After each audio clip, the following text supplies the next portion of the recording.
મંગલમૂર્તિ મહાપ્રભુ શ્રી સહજાનંદ સુખરૂપ ભક્તિ ધર્મા સુત શ્રી હરિ સમરું સદાયનુપ. બોલો સ્વામિનારાયણ ભગવાનની, હરિ કૃષ્ણ મહારાજની જય. જરૂર નથી ને?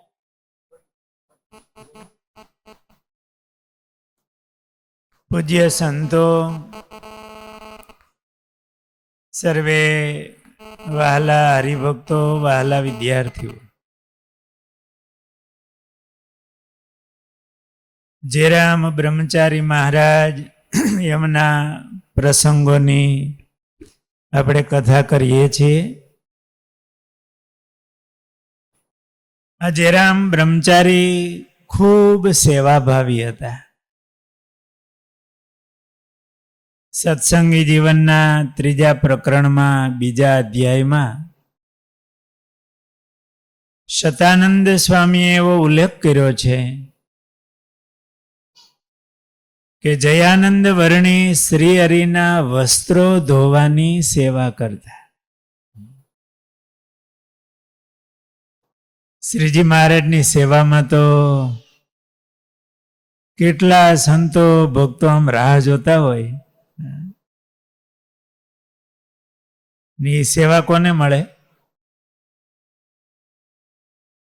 જેના હૃદયમાં અતિ મહિમા અને તત્પરતા હોય એને સેવાનો લાભ મળે. આપણા જેવા આળસુ હોય એનું કામ નહીં. સાવધાન હોય લઈ શકે. કોઈક સેવા તો હોય, ઘણા હોય, એમાં બહુ સાવધાન હોય ને એ સેવા ઝડપતા હોય. 3-4 ભાઈઓ હોય પણ મા બાપની સેવા કોણ ઝડપે? એમાં મહિમા વાળો હોય, ટૂંકમાં ખટકા વાળો, એને એ સેવા મળે. નહીતર એમ કે ભાઈ કરે છે ને. ઓ શ્રીજી મહારાજની સેવામાં તો કેટલા સંતો ભક્તો રાહ જોતા હોય. એમાં મહારાજની વસ્ત્રો ધોવાની સેવા આ જેરામ બ્રહ્મચારી મહારાજ કરતા. વસ્ત્ર ધોવા એ થોડો કંટાળા વાળો વિષય છે, એમાં એ પુરુષ માટે. પણ જેરામ બ્રહ્મચારી ખૂબ મહિમા વાળા હતા, ખૂબ જ ભાવથી સેવા કરતા. મહારાજ સાથે એક ગામથી બીજે ગામ જતા હોય ત્યારે 40 ગાંવ જેટલો રસ્તો એ પગપાળા સરળતાથી કાપતા. મહારાજ ક્યારેક ચાલતા હોય, મહારાજની ચાલ બહુ ઉતાવળી હતી. મહારાજ ઉતાવળા ચાલતા અને મહાપુરુષોની ચાલ લગભગ ઉતાવળી જ હોય છે. અને કંઈક ઉતાવળું ચાલે એ જ કંઈક કરી શકે. સમય થોડો અને આળસુ હોય, રોટલા ખાય. મહારાજ ઉતાવળું ચાલતા. આપણા ગુરુદેવ શાસ્ત્રીજી મહારાજની ચાલ પણ બહુ ઉતાવળી હતી. સ્વામી એવું કહેતા, ઘણી વાર હું રાજકોટથી જુનાગઢ વહેલી સવારે નીકળો હોય, સાંજે જુનાગઢ 100 કિલોમીટર થાય હો. કોઈ ચાલ્યા હોય ને ખબર પડે 100 કિલોમીટર કેમ ચલાય. કે સવારે વહેલા નીકળે,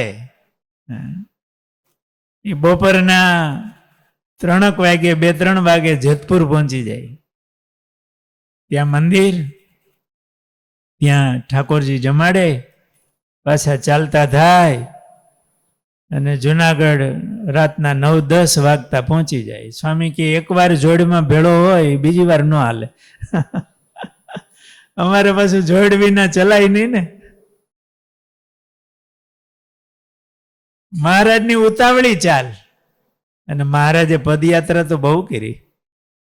અયોધ્યાથી નીકળ્યા અને સારા એ ભારતમાં, એ હિમાલય ને સારા એ ભારતમાં પદયાત્રા કરી અને મહારાજ લોજ પધાર્યા.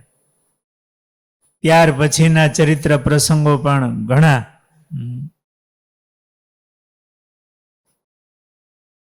એટલે 40 ગાંવ જરામ બ્રહ્મચારી મહારાજ એકદમ હળવા સ્ફૂર્તિ વાળા મહારાજની સાથે ચાલે. ક્યારેક મહારાજ માણકી ઉપર અસવાર હોય અને જરામ બ્રહ્મચારી ભેળા ભેળા ભેળા ઘોડાની ભેળા હેલા જાય. ક્યારેક મહારાજ ચાલીને જતા હોય અને મહારાજ થાકી જાય તો મહારાજ થાક્યા હોય તો તેમને ખંભે ઉપાડી ચાલતા. આવી સેવાનો લાભ પણ જરામ બ્રહ્મચારીએ લીધેલો.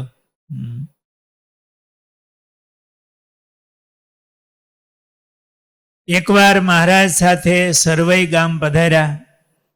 ત્યાં જીવણા દાદલના દરબારમાં મહારાજ થાળ તૈયાર થયા હતા, જમવા બેઠા. એ વખતે મહારાજે મૂળજી બ્રહ્મચારી મહારાજની પ્રશંસા કરી અને વાત કરતા એમ કહ્યું, જેમ મૂળજી બ્રહ્મચારી સેવામાં તત્પર છે તેમજ આ જેરામ બ્રહ્મચારી પણ અમારી સેવામાં ખૂબ જ તત્પર રહે છે. હરિચરિત્રામૃત સાગરમાં આધારાનંદ સ્વામીએ આ વાત લખી.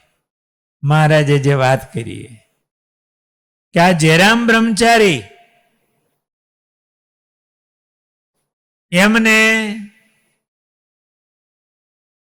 સ્વપ્નમાં પણ કામ દોષ આવ્યો નથી. સ્વપ્નમાં પણ નારી દેખે છતાં તેમની મતિ ક્યારેય ફરી નથી. તો જાગ્રતમાં તો કેમ? જાગ્રતમાં તો સ્ત્રી સંબંધી કામ ભાવનો એમને સંકલ્પ નથી થયો, પણ સ્વપ્નમાં પણ નથી થયો. એવા જરામ બ્રહ્મચારી છે. કેટલા નિર્દોષ હશે.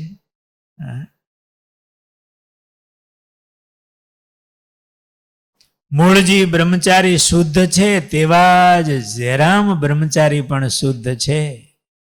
એટલે એમની કરેલી સેવા અમને ખૂબ ગમે છે. મહારાજે મધ્યના 33મા વચનામૃતમાં આ વાતને લખી છે.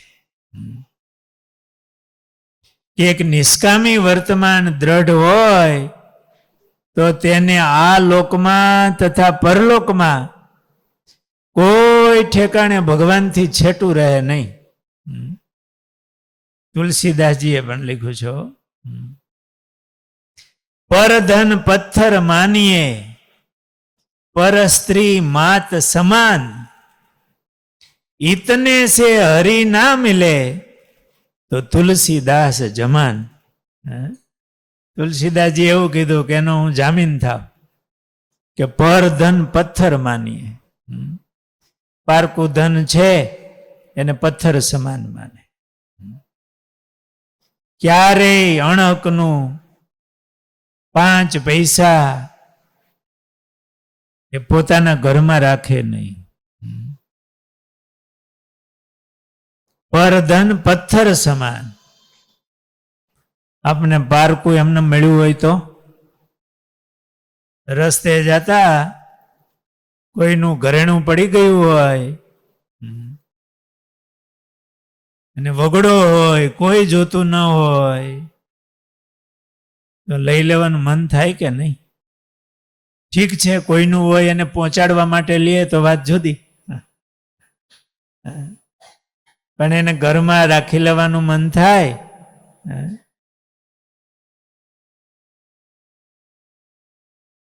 પરધન પથ્થર માનીએ પરસ્ત્રી માત સમાન.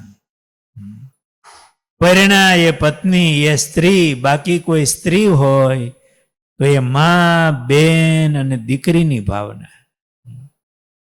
આવો જે હોય એને ભગવાન ન મળે તો તુલસીદાસ કે હું જમાન એને મળે.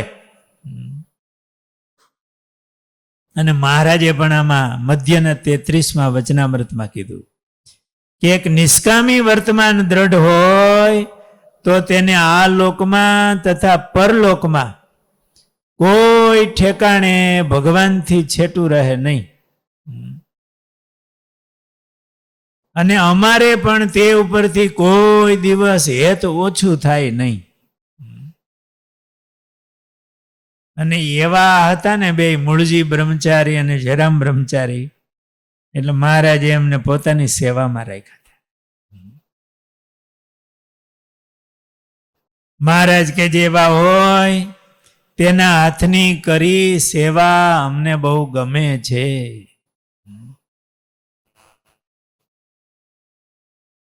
એવા જયરામ બ્રહ્મચારી મહારાજ હતા. તો નૈષ્ઠિક બ્રહ્મચારી જેને ભગવાન રાજી કરવા છે, આ દેહ જેને ભગવાન મેળવવા છે, છેલ્લો જન્મ કરવો છે, એમણે આ ભગવાનને બહુ વાલું વ્રત એ પોતાના જીવનમાં દ્રઢ કરવું. તમે ગ્રહસ્થ ભક્ત છો તો તમારું બ્રહ્મચર્ય, પરિણા એ પત્ની, બાકી માં, બેન અને દીકરીની ભાવના. અટાણે આ સમયમાં આવી વાતો સાંભળનારા બહુ દુર્લભ છે. કરનારા, સાંભળનારા, આ કળિયુગ છે. અને એ માર્ગે આગળ વધવામાં જ હવે મોટાઈ માને છે.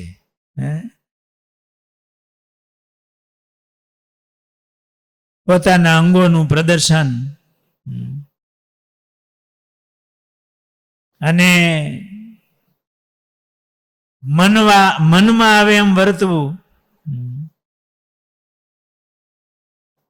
પણ જેને પોતાના આત્માને ભગવાનમાં જોડવો છે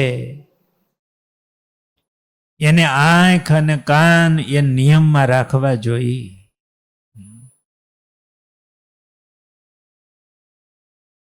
છતાંય કોઈ રૂપમાં દ્રષ્ટિ જાય તો માં, બેન અને દીકરીની પવિત્ર ભાવના એના હૃદયમાં હોય. એવી જ રીતે સ્ત્રી ભક્તો હોય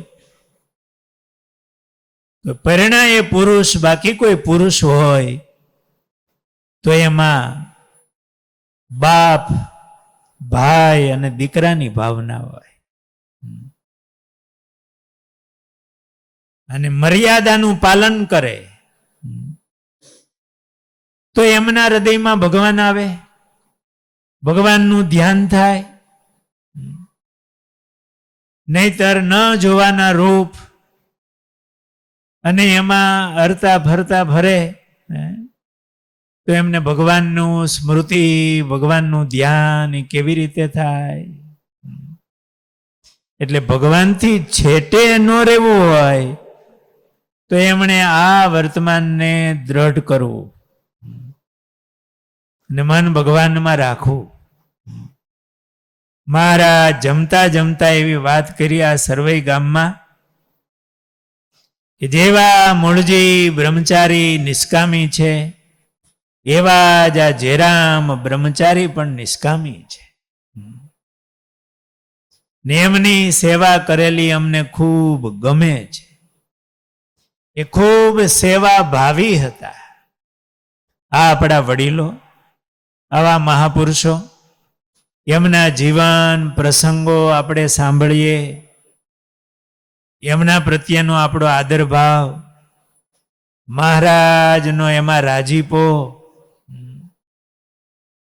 એ સાંભળી અને આપણા જીવનમાં પણ એમની દ્રઢતા થાય તો શ્રીજી મહારાજની આપણી ઉપર પ્રસન્નતા થાય અને ભગવાનનું એ મહાસુખ રાજીપો એમની પ્રાપ્તિ થાય. બાકી તો આ લોકમાં બહુ બધું તુચ્છ અને ક્ષણિક છે. એ શાસ્ત્રોની બાંધેલી મર્યાદાઓને છોડીને મન ભાવે એમ વર્તે એના પરિણામો બહુ સારા હોતા નથી. આ લોકમાંય સારા હોતા નથી, જેને આપણે સાંભળતા હોઈએ છીએ અને એનું પરિણામ પણ જોતા હોઈએ છીએ કે કેવી રીતે એમના મૃત્યુઓ થાય છે. અને એ બધા ક્ષણિક સુખ છે. જ્યારે આત્મવિચારો કરીએ ત્યારે આ શરીર તો હાડ માંસ મળ મૂત્રના ભરેલા છે અને આપણું ચૈતન્ય અને પરમ ચૈતન્ય એવા પરમાત્મા, એમાં તો એ મહા અલૌકિક સુખ રહ્યું છે. બાકી અહીંના જે પંચ વિષયના એ તુચ્છ સુખ છે. છતાંય આ જીવ એનાથી રહેવાતું ન હોય તો એમની શાસ્ત્રોમાં, કારણ કે સાધક છે તો એની મર્યાદાઓ બાંધી છે. એ મર્યાદામાં રહી અને વિષય સુખ ભોગવે અને ભગવાનનો સંબંધ રાખે તો ધીમે ધીમે ધીમે એ ભગવાનમાં જોડાય.